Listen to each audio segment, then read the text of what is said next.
American રાષ્ટ્રપતિ Donald Trump દ્વારા ભારતીય ઉત્પાદનો પર 50% જેટલો તોતિંગ ટેરિફ લાદવામાં આવ્યો હોવા છતાં પણ પ્રધાનમંત્રી નરેન્દ્ર મોદીએ રાષ્ટ્રહિતને સર્વોચ્ચ ગણાવીને ખડકની જેમ અડગ વલણ અપનાવ્યું છે। 27 ઓગસ્ટથી અમલમાં આવેલા આ ટેરિફમાં 25% ટેરિફ પહેલેથી જ લાગુ હતો, જ્યારે કે વધારાના 25% રશિયાથી તેલની આયાત બદલ દંડ સ્વરૂપે લાદવામાં આવ્યો છે।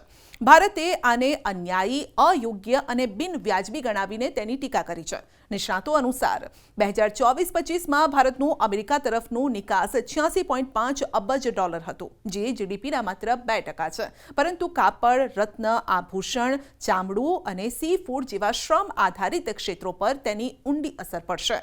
આમ છતાં પણ પ્રધાનમંત્રી નરેન્દ્ર મોદીની સરકાર આને અવસરમાં ફેરવવાની રણનીતિ પર કામ કરી રહી છે, જ્યાં સ્વદેશી અને આત્મનિર્ભરતાને લાંબા ગાળાના ઉકેલ તરીકે જોવામાં આવી રહ્યો છે। પીએમ મોદીએ તાજેતરમાં એક કાર્યક્રમમાં કહ્યું હતું, મુશ્કેલીના સમયમાં રાષ્ટ્રીય હિતને પ્રાથમિકતા આપો। વિશ્વમાં આર્થિક સ્વાર્થ વધી રહ્યો છે અને દરેક પોતાના એજન્ડામાં વ્યસ્ત છે। તેમણે ખેડૂતો અને કૃષિ ક્ષેત્રની રક્ષા માટે કોઈ પણ કિંમત ચૂકવવાની વાત પણ કહી છે અને દેશના જીડીપીમાં ખેડૂતો અને કૃષિ ક્ષેત્રનું યોગદાન 18% છે। ભારતીય વિદેશ મંત્રાલયે પણ સ્પષ્ટ કર્યું છે કે ભારતની ઉર્જા ખરીદી બજારની ઉપલબ્ધતા અને વૈશ્વિક સ્થિતિ દ્વારા નિર્દેશિત છે, જે 1.4 અબજ ભારતીયોની ઉર્જા સુરક્ષા સુનિશ્ચિત કરે છે।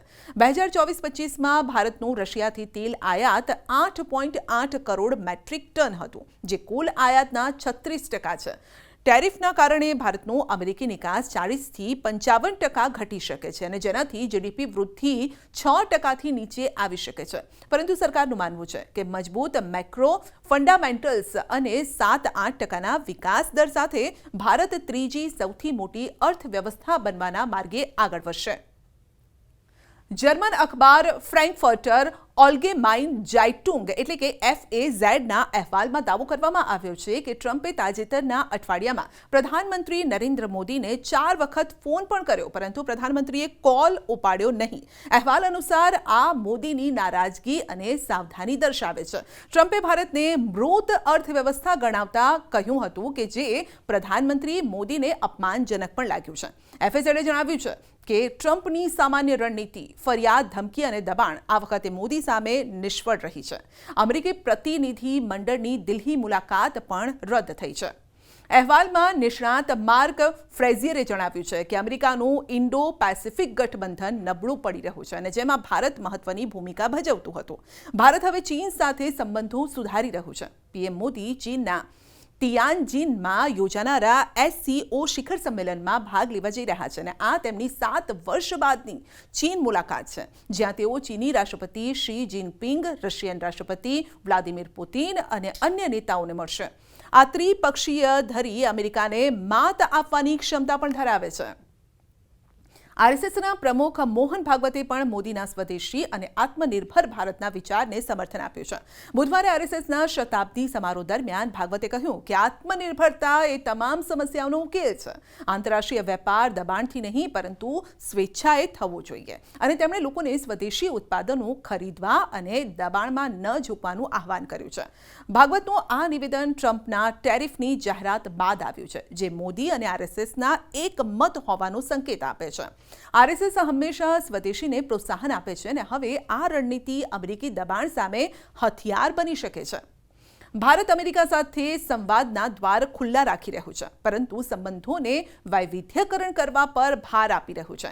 UK સાથે સફળ વેપાર સોદા બાદ મોદીની ટીમ યુરોપિયન યુનિયન સાથે સમજૂતી પર કામ કરી રહી છે। ભારતે 100 દેશોમાં ઇલેક્ટ્રિક વાહનોની નિકાસ શરૂ કરી છે અને જે તેની સ્પર્ધાત્મકતા દર્શાવે છે। સરકાર નિકાસકારો માટે વ્યાજ સબસિડી અને લોન ગેરંટી જેવા રાહત પેકેજો પર વિચાર કરી રહી છે। નિષ્ણાતોનું માનવું છે કે આ પગલું અમેરિકી નીતિ માટે સેલ્ફ ગોલ છે, કારણ કે ભારત ચીન સામે મહત્વનું ભાગીદાર છે, પરંતુ ટ્રમ્પ પ્રશાસન રશિયા પર દબાણ લાવવા ભારતને નિશાન બનાવી રહ્યું છે। ડોનાલ્ડ ટ્રમ્પની દ્વિમુખી નીતિ પર ભારતે પર્દાફાશ કર્યો છે। વિદેશ મંત્રી S જયશંકરે જણાવ્યું છે કે ચીન રશિયન તેલનું સૌથી મોટું ખરીદદાર છે। યુરોપિયન યુનિયન રશિયાથી LNG ખરીદે છે અને છતાં તેમને સજા મળી નથી। જયશંકરે ખુલાસો કર્યો છે કે અમેરિકાએ જ ભારતને રશિયન તેલ ખરીદવાનું કહ્યું હતું અને જેથી વૈશ્વિક તેલ બજાર સ્થિર રહે। આ વિવાદ અમેરિકા ભારત સંબંધોને નુકસાન પહોંચાડી રહ્યો છે. દ્વિપક્ષીય વેપાર $131.8 અબજ હતો, પરંતુ 50% ટેરિફથી લાખો નોકરીઓ હવે જોખમમાં છે. ભારતે રશિયન તેલ આયાત બંધ કરવાનો ઇનકાર કર્યો છે, કારણ કે તેનાથી ઈંધણના ભાવ વધી શકે છે. નિષ્ણાતોનું માનવું છે કે જો ભારત રશિયાથી તેલ ખરીદવાનું બંધ કરે તો વૈશ્વિક ક્રૂડ તેલના ભાવ $200 પ્રતિ બેરલ સુધી પહોંચી શકે છે.